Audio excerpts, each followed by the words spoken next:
അതിരപ്പള്ളിയിൽ കാട്ടാന ശക്തമായ കുത്തൊഴുക്കിൽപ്പെട്ടു. ചാലക്കുടി പുഴ വെള്ളപ്പാറ ഭാഗത്താണ് ആന പുഴയ്ക്ക് നടുവിൽപ്പെട്ടത്. അരമണിക്കൂറോളം കുത്തൊഴുക്കിന് പ്രതിരോധിച്ച് നിന്ന ശേഷം ആന കരയ്ക്ക് കയറി. വിവരങ്ങളുമായി ശരത്ത് ഓങ്ങല്ലൂർ ചേരുകയാണ്. ശരത്ത്, ഈ കഴിഞ്ഞ മഴയിലുമൊക്കെ ഇത്തരത്തിൽ ആനകൾ ഈ ഒഴുക്കിനെ പ്രതിരോധിച്ച് നടന്നു പോകുന്നത് ദൃശ്യങ്ങൾ പല ഘട്ടങ്ങളിൽ വന്നിട്ടുള്ളതാണ്. ഇത് അവിടെ ഒരു നിത്യ സംഭവമാണെന്ന് തന്നെ തോന്നുന്നു. ഏതായാലും ആനയ്ക്ക് പരിക്കുകളൊന്നുമില്ല, വനത്തിലേക്ക് കയറി പോവുകയും ചെയ്തു അല്ലേ?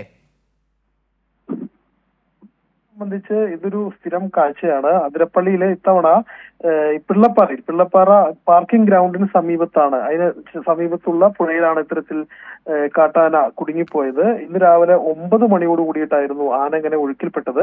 ഏതാണ്ട് അരമണിക്കൂർ നേരം ആന അവിടെ തന്നെ നിലയുറപ്പിക്കുകയും കരയിലേക്ക് കയറാൻ ശ്രമിക്കുകയും ചെയ്തു. ശക്തമായ വെള്ളത്തിന്റെ ഒഴുക്കുണ്ടായിരുന്നു. പക്ഷെ അരമണിക്കൂറിന് ശേഷം സ്വാഭാവികമായിട്ടും ആന തന്നെ ഈ കാട്ടിലേക്ക് കയറി പോകുന്ന ഒരു സാഹചര്യമാണ് ഉണ്ടായത്. നിലവിൽ ആനയ്ക്ക് മറ്റു പരിക്കുകളൊന്നുമില്ല. ആന ഒറ്റയ്ക്ക് തന്നെയാണ് കാട്ടിലേക്ക് കയറിപ്പോയത്. ഈ ചാലക്കുടി അതിരപ്പള്ളി മേഖലയെ സംബന്ധിച്ച്, ചാലക്കുടി പുഴയോട് ചേർന്ന് നിൽക്കുന്ന അതിരപ്പള്ളി മേഖലയെ സംബന്ധിച്ച് ഇതൊരു നിത്യമായിട്ടുണ്ടാകുന്ന ഒരു സംഭവമാണ്. സാധാരണഗതിയിൽ ആന തന്നെ ഒറ്റയ്ക്ക് കയറി പോകുന്ന സമയം ഉണ്ടാകുന്നു. കഴിഞ്ഞ തവണ ഇത്തരത്തിൽ ഒഴുക്കിൽപ്പെട്ട സമയത്ത് പുഴയിലേക്കുള്ള ഒഴുക്ക് നിയന്ത്രിക്കേണ്ട ഒരു സാഹചര്യം ഉണ്ടായിരുന്നു. എന്തായാലും ഇത്തവണ അത്തരം ഒരു സാഹചര്യം ഉണ്ടായില്ല. ആന തന്നെ ഒറ്റയ്ക്ക് കാട്ടിലേക്ക് കയറി പോവുകയാണ് ഉണ്ടായത്. സിജു. ശരി, ശരത്ത് ഓങ്ങല്ലൂരാണ് വിവരങ്ങൾ നൽകിയത്.